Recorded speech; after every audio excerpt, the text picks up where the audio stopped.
সুপ্রিয় দর্শক ও সুধী, আসসালামু আলাইকুম। সবাইকে অনেক অনেক শুভেচ্ছা এবং আমন্ত্রণ জানাচ্ছি অনলাইন স্বাস্থ্য বিষয়ক সম্প্রচার হেলথ ফেসবুক পেজে।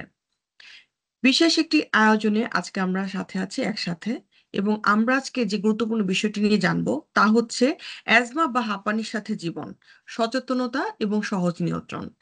আমরা আজকে যে অনুষ্ঠানটিতে মিলিত হয়েছি তা আমাদের কাছে নিবেদন করছে রেনাটা ফার্মাসিউটিক্যালস লিমিটেড, এবং আমরা আজকে আমাদের প্রোগ্রামটিতে সাথে পেয়েছি রেনাটা পিএলসি নিবেদিত ফুসফুসের যত্ন, পাওয়ার্ড বাই সাল্টিকা, ইন্ডারেনজি, ওপেক্সা, অডমন।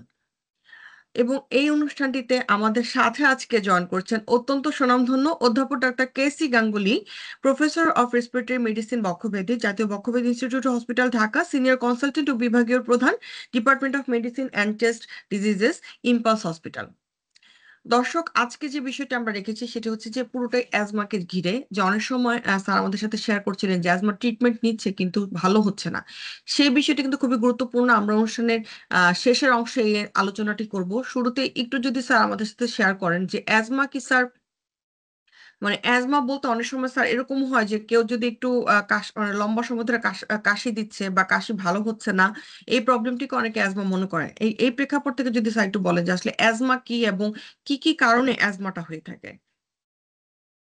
ধন্যবাদ আপনাকে এবং আপনার মাধ্যমে দর্শক শ্রোতাদের। কেউ কিছু কাশি দিচ্ছে বা দীর্ঘদিন ধরে কাশি দিচ্ছে এর মানেই সেটা অ্যাজমা, সেটা যেমন না, তবে সেটা অ্যাজমা হতেও পারে, এটিও সত্যি কথা। এদের ভিতরে কিছু কিছু হয়তো অ্যাজমা আছে, কিন্তু সকলেই অ্যাজমা সেটা ঠিক নয়। কেননা কাশি দেবার তো অনেক কারণ থাকতে পারে, এবং সবগুলো কারণই বিশ্লেষণ করার পরে যদি মনে হয় যে না, এটা অ্যাজমাজনিত কারণ, সেক্ষেত্রে সেটা নির্ণয় করা সম্ভব হবে। অ্যাজমা হচ্ছে মূলত একটি প্রদাহজনিত রোগ, শ্বাসতন্ত্রের প্রদাহজনিত রোগ, এবং সেটা বেশিরভাগই হয় অ্যালার্জি রোগীদের, যাদের অ্যালার্জি আছে বা বংশে কারো অ্যালার্জি আছে। 80% ক্ষেত্রেই দেখা যায় যে অ্যাজমা রোগীরা অ্যালার্জিক। হয়তো 20% ক্ষেত্রে, 20% ক্ষেত্রে হয়তো হবে যে নন অ্যালার্জিক, যারা অ্যালার্জি নাই বলে, কিন্তু তাদেরও এরকম অ্যাজমা হতে পারে। দ্বিতীয়ত হচ্ছে যে শুধু কাশি অ্যাজমার একমাত্র লক্ষণ সেটা তো নয়। কাশি হতে পারে, শ্বাসকষ্ট হতে পারে, বুকে আটকা আটকা ভাব হতে পারে, বুকে চি বা শাঁসা শব্দ হতে পারে, বুকে বা গলায়ও সাউন্ডটা তো ভোকাল কর্ডে তৈরি হয়, গলায় শোনা যায় সেটা।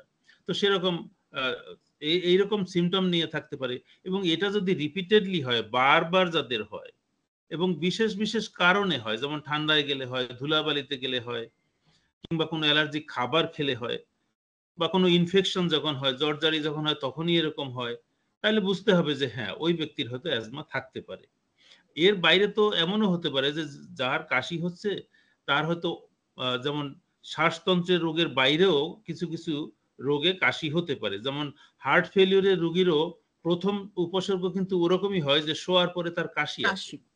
হুম, হুম। শুয়ে পড়লে তখন তার কাশি শুরু হয়, সে উঠে বসে থাকে। তখন হয়তো জিজ্ঞেস করলে বলে যে হ্যাঁ, একটু শ্বাসকষ্টও তখন মনে হয়। এরকম একটা ব্যাপার হতে পারে। ফলে কাশির আরো অনেক কারণ থাকতে পারবে।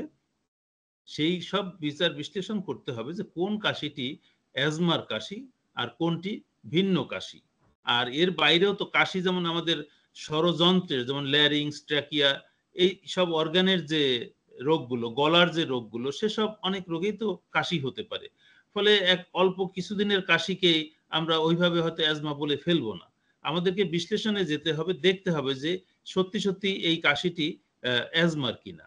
তাহলে অ্যাজমা কিনা। বোধহয় রাইট, সঠিক চিকিৎসাটা হবে। অনেক ধন্যবাদ স্যার। অনেক সময় অনেকের এই প্রশ্নটা থেকে যায় যে অ্যাজমা কি স্যার, ছোঁয়াচে কিনা, অথবা অ্যাজমা বংশগত কিনা, বা সিজনাল ভ্যারিয়েশন আছে কিনা। এই জায়গাটাতে স্যার যদি একটু ক্লিয়ার করে দেন যে অ্যাজমা আসলে ছোঁয়াচে কিনা, এক। আ দ্বিতীয়ত হচ্ছে যে ফ্যামিলিগত কোনো ইনহেরিটেন্স আছে কিনা, এগুলো যদি স্যার একটু আমাদের সাথে শেয়ার করেন।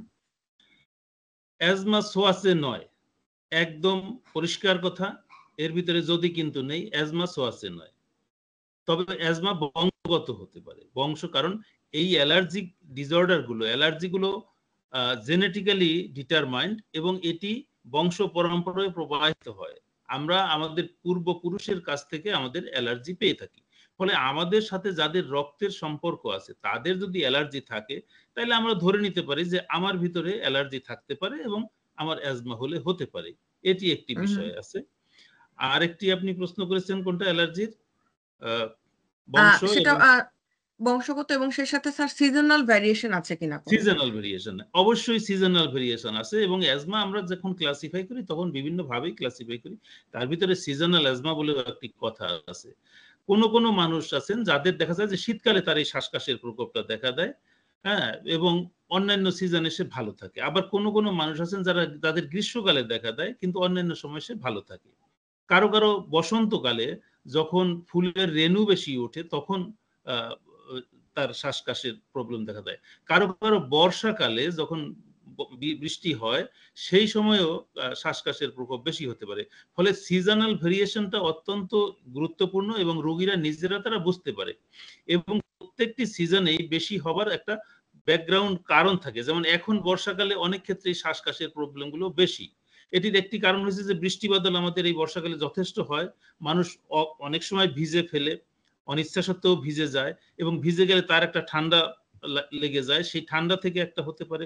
দ্বিতীয়ত এই সময় ভাইরাস, বিভিন্ন ধরনের বর্ষাকালীন অনেক ভাইরাস আছে, যেসব ভাইরাসের ইনফেকশন গুলো বেশি বেশি হয়, তাদের হাসি কাশি হয়, এবং যাদের অ্যাজমা হবার মতো সঙ্গত প্রিডিসপোজিশন আছে, অবস্থা হুম হুম আছে, তাদের দেখা যায় এর সাথে সাথে কাশির সাথে অ্যাজমাও, শ্বাসকষ্টও শুরু বেড়ে হয়ে যেতে যাচ্ছে। পারে, ব্রঙ্কোস্পাজম হতে পারে। রাইট। হতে পারে। স্যার অনেক ধন্যবাদ স্যার। এখন আপনি যেহেতু সাইটে বলছিলেন যে আসলে কনফার্ম না করে আসলে বলা যাবে না যে সেটা অ্যাজমা কিনা। যে কোন ধরনের কাশি অ্যাজমা নাও হতে পারে বা নানা ধরনের সাইন সিম্পটম যেগুলো অন্যান্য ডিজিজে থাকে সেগুলো অ্যাজমা নাও হতে পারে। সেক্ষেত্রে আমরা কি স্যার একটু পরীক্ষা-নিরীক্ষাগুলো জেনে নিব কিনা? যে কি ধরনের পরীক্ষা-নিরীক্ষা করলে আমরা মোটামুটি বা কি ধরনের সাইন সিম্পটমস গুলো দেখলে মানে একটা ডক্টর বা রোগী নিজেও বুঝতে পারবে যে হ্যাঁ, তার অ্যাজমার একটা প্রকোপ আছে। সেটা যদি একটু আমাদের সাথে শেয়ার করেন। হ্যাঁ, পরীক্ষা নিরীক্ষা করে তাকে নিশ্চিত তো হতে হবে যে হ্যাঁ এটি অ্যাজমা, তাই না? তাহা না হলে তো চিকিৎসা করাটা কঠিন হয়ে যাবে। প্রশ্ন হচ্ছে যে এখন এই নিশ্চিতিটা কিভাবে হবে? কোন একটা সিঙ্গেল একক পরীক্ষা দিয়ে অ্যাজমা নিশ্চিত করা যায় না। দ্বিতীয়ত এই নিশ্চিতিটা চিকিৎসক যিনি চিকিৎসা করবেন তার হতে হবে। তিনি কনভিন্সড হলে যে হ্যাঁ, তিনি যদি বলেন যে এটি অ্যাজমা, তাহলে কিন্তু অনেক ক্ষেত্রে পরীক্ষা নিরীক্ষার প্রয়োজনটা কমে যায়। অনেক কম পরীক্ষা করেও অ্যাজমা নির্ণয় করা সম্ভব হয়। আর যদি ওইভাবে নির্ণয় করতে হয় তাহলে দেখুন, অ্যাজমাকে আমরা ওটাকে বলি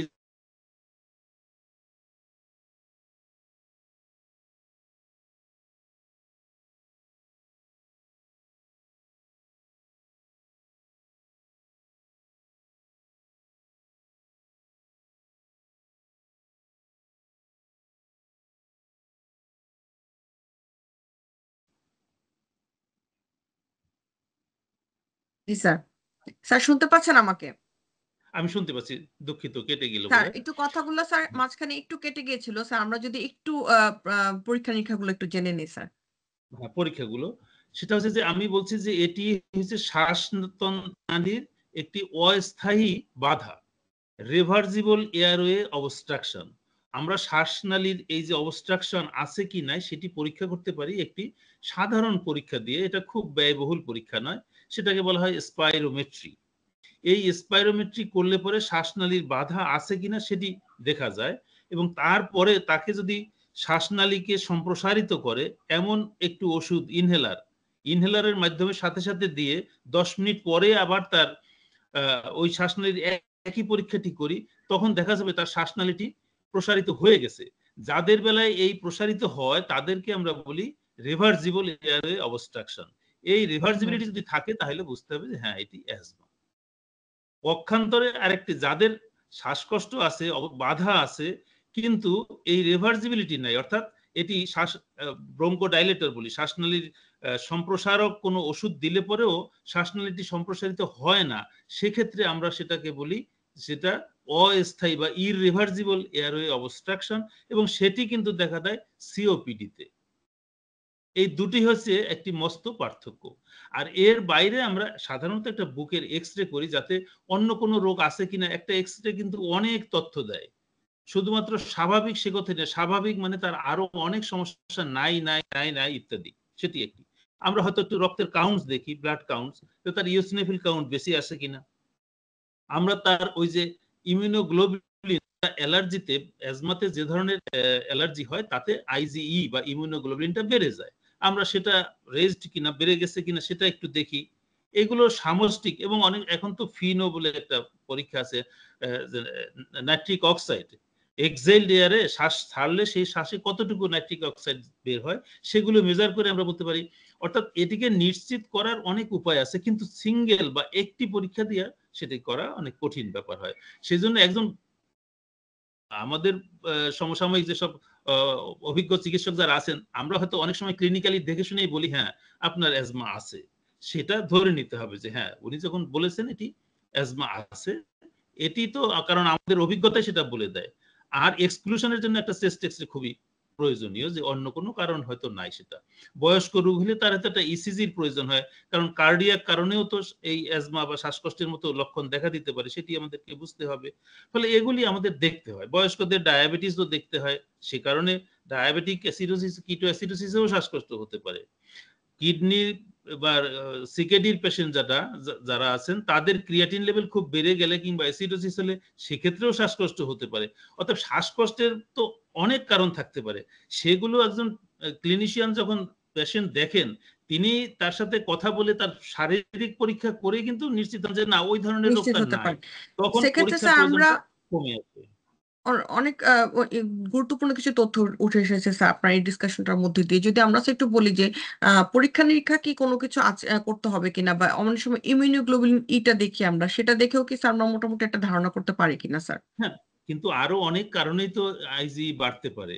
বেডটা আবার এমনও বাড়তে পারে, রোগী জি। আছে, হ্যাঁ এমনও রোগী আছে যার অ্যাজমা আছে কিন্তু আইজি বাড়েনি, সেটাও হতে পারে। হুম হুম। ফলে ওই একটি আচ্ছা, পরীক্ষা দিয়ে তো বলা যাবে না যে নিশ্চিত এটা অ্যাজমা আছে, কেমন? সেটি হচ্ছে আচ্ছা। মূল আহ, বিষয়। অনেক সেইজন্য ধন্যবাদ স্যার। স্যার আমরা যিনি চিকিৎসা আহ, করেন সেই উম, চিকিৎসকের মতামতটি হচ্ছে গুরুত্বপূর্ণ। গুরুত্বপূর্ণ মানে এখানে ক্লিনিক্যাল আইটা এবং ক্লিনিক্যাল আই মানে রাইট, ক্লিনিক্যাল রাইট। ইনভেস্টিগেশনটা আসলে এখানে গুরুত্বপূর্ণ, তার চেয়ে হ্যাঁ, বেশি গুরুত্বপূর্ণ ক্লিনিক্যাল, যে রাইট। ফিজিশিয়ান তাকে দেখছেন। অনেক তার ধন্যবাদ স্যার। ক্লিনিক্যাল স্যার আমরা অ্যাসেসমেন্টটা অনেক গুরুত্বপূর্ণ। অনেক গুরুত্বপূর্ণ স্যার, আমরা অনুষ্ঠানটার এ পর্যায়ে স্যার একটা ছোট্ট বিরতি নিব, 1 মিনিটের। বিরতিটা নিয়ে আমরা আবার ফেরত আসছি আমাদের আলোচনায়। আচ্ছা। সুপ্রিয় দর্শক, রেনাটা পিলসি নিবেদিত ফুসফুসের যত্ন। আজকে আমরা কথা বলছিলাম অ্যাজমার বা হাঁপানির সাথে জীবন, এবং সেটার সাথে আমরা কিভাবে পরিত্রাণ পেতে পারি সেই বিষয়টি নিয়ে।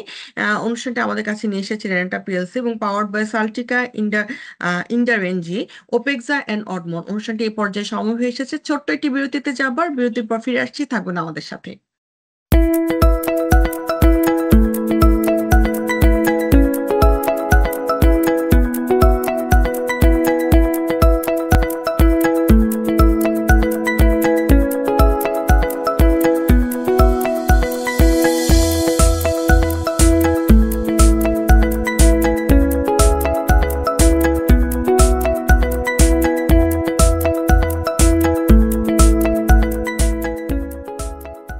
সুপ্রিয় দর্শক, বিরতি শেষে আবারও ফিরে এলাম নেরাটা পিলসি নিবেদিত ফুসফুসের যত্ন, পাওয়ার্ড বাই সাল্টিকা ইন্ডারেনজি ওপেক্সা অডমন অনুষ্ঠানটিতে। দর্শক, আমরা বিরতিতে যাবার আগে আমাদের শ্রদ্ধেয় স্যারের কাছ থেকে জানতে পারছিলাম যে কি কি কারণে অ্যাজমা গুলো হয়, এবং পরীক্ষা নিরীক্ষা করার সময় যে অনেকগুলো ফ্যাক্টর চিন্তা করতে হয়। আসলে মূলত যারা এক্সপার্ট ডক্টর এবং যারা ক্লিনিক্যাল আই দিয়ে কিন্তু চট করে বুঝতে পারেন, কিন্তু আমরা অনেক সময় দেখা যায় কি যে এখানে সেখানে নানা জায়গায় ঘুরে দেখা যাচ্ছে অ্যাজমাটাকেই হাইলাইট না করে তাকে হয়তো নিউমোনিয়া ওষুধ দেওয়া হচ্ছে, তাকে হয়তো অ্যান্টিবায়োটিক দেওয়া হচ্ছে, তার কাশি ঠান্ডার জন্য নানা ধরনের নানা ওষুধ দেওয়া হচ্ছে, কিন্তু অ্যাজমা যে হয়ে গেছে পেশেন্টের সেটা কিন্তু আমরা অনেক সময় ওভারলোক করি। এই বিষয়টি যাতে না হয়, কারণ অ্যাজমা রোগীদের কন্ডিশন দেখা যাচ্ছে হঠাৎ করে যখন খারাপ হয় তখন কিন্তু সেটাকে রিভার্স করা খুব কষ্ট হয়ে যায়। তো এই বিষয়টিতে সতর্ক থাকতে হবে যে আমাদের যদি কারো ধরনের প্রবলেম হয় আমরা যাতে এক্সপার্ট ডক্টর বা বিশেষজ্ঞ চিকিৎসক দেখিয়ে নিতে পারি যে তার অ্যাজমা হয়েছে কিনা। যদি অ্যাজমা হয় তাহলে ট্রিটমেন্ট আসলে ইজি, কিন্তু ওই ডায়াগনোসিস করাটা আসলে আমাদের কিন্তু মানে একটু টাফ, মানে আমাদের যেতে হবে ওই পর্যন্ত আর কি। রোগীর সাথে যারা থাকেন সাপোর্টিং বা অ্যাটেন্ডেন্স থাকেন তাদেরকেও এখানে এগিয়ে আসতে হবে। স্যারকে আমি এই জায়গাটা একটু জানতে চাচ্ছি স্যার, চিকিৎসাটা যদি আমাদেরকে একটু বলেন যে অনেক সময় রোগী বলছে যে আমি লম্বা সময় চিকিৎসা নিচ্ছি, ভালো হচ্ছে না কেন, বা ইনহেলার নিচ্ছি কাজ করছে না কেন, এই জায়গাটা যদি স্যার একটু বলতে চান যে চিকিৎসাটা আসলে অ্যাজমার কি। ধন্যবাদ। এটি অত্যন্ত গুরুত্বপূর্ণ। অনেক রোগী হয়তো জানেন তার অ্যাজমা আছে, আবার অনেকে জানেনও না, শ্বাসকষ্ট আছে, কাশি আছে, কিন্তু তিনি জানেন না যে তার অ্যাজমা হয়েছে। বিভিন্ন ধরনের ওষুধ খাচ্ছেন। ওই যে আপনি যেটা বললেন নিউমোনিয়া, অ্যান্টিবায়োটিক খাচ্ছেন ইত্যাদি নানান বলা হয়, ইনফেকশন আছে ইত্যাদি বলা হয়। তো এখন বিষয় হচ্ছে তাকে এটা জানাতে হবে যে হ্যাঁ আপনার এটি অ্যাজমা। আমরা ৩টি কথা বলি এখানে। একটি হচ্ছে যে এডুকেশন, পেশেন্টকে এই অ্যাজমা রোগ সম্বন্ধে কিছু জ্ঞান দিতে হবে, শিক্ষা দিতে হবে। ওই রোগীর বেসিক এডুকেশন যেরকম আছে সেইটা বুঝে তার ভাষায়, তার বোধগম্য ভাষায় তাকে বলতে হবে, বুঝাতে হবে যে তিনি কি কি করবেন না, এই রোগটির ধরন কি, কি করলে বেড়ে যেতে পারে, বেড়ে গেলে উনি কি করবেন, এগুলি একটি বিষয়। ঔষধ যেটা আমরা লিখবো সেটি কিভাবে উনি ব্যবহার করবেন, তার সঠিক প্রক্রিয়াটি কি সেটি তাকে শিখিয়ে দিতে হবে। তাহলে পরে হয়তো তার রোগটি উপশম, অন্তত স্থায়ী উপশম হবে। এটি একটি। তৃতীয়ত হচ্ছে যে আমরা বলি কশন বা সতর্কতা। এখন যেই রোগীর ধুলাবালিতে গেলে শ্বাসকাশ বেশি বেশি হয়, সে যদি সেই ধুলাবালির কাজ করতেই থাকে তাহলে তো তাকে উপশম করা কঠিন ব্যাপার হবে। তাহলে তাকে সতর্কতার অনেক বিষয় আশয়কেও চিকিৎসকেরই কর্তব্য তাকে বুঝিয়ে বলে দেওয়া, যাতে করে সে সেগুলো কাজকে না করে, এড়িয়ে চলে। আমরা বলি ঠান্ডা গরমের একটি বিষয় থাকে, ধুলাবালির একটি বিষয় থাকে এবং অ্যালার্জিক খাবারের একটি বিষয় থাকে। এই ৩ গ্রুপের জিনিস কি তাকে পরিহার করতে হবে। তো সেগুলো বিস্তারিত তাকে বলে দেয়া যায়। সেগুলো আমি অনেক রোগীকেই সেগুলো বলে দিয়ে থাকি। আমার কাছে ছোট্ট একটা বুকলেট আমার লেখাও আছে অ্যাজমা রোগীদের জন্য। সেগুলিতে আমি বিস্তারিত সেখানে বলে দিয়েছি। যারা পড়তে পারে তারা পড়ে নিয়ে সেগুলো সতর্ক হতে পারে। তৃতীয় হচ্ছে ওষুধ। এখন ঔষধ তো আমরা যেটা লিখি, চিকিৎসা সারা দুনিয়াতে আধুনিক চিকিৎসা হচ্ছে ইনহেলারের মাধ্যমে। এবং এই ইনহেলার আবার এখন তো বাজারে অনেক ধরনের ইনহেলার আছে। ড্রাই পাউডার ইনহেলার যেমন আছে, আবার মিটার ডোজ ইনহেলারও আছে। ফলে এই দুটির আবার কিন্তু এদের ভিতরেও কিছু সমস্যা, কিছু সুবিধা আছে। দুটারই সুবিধা আছে, দুটারই কিছু সমস্যা আছে।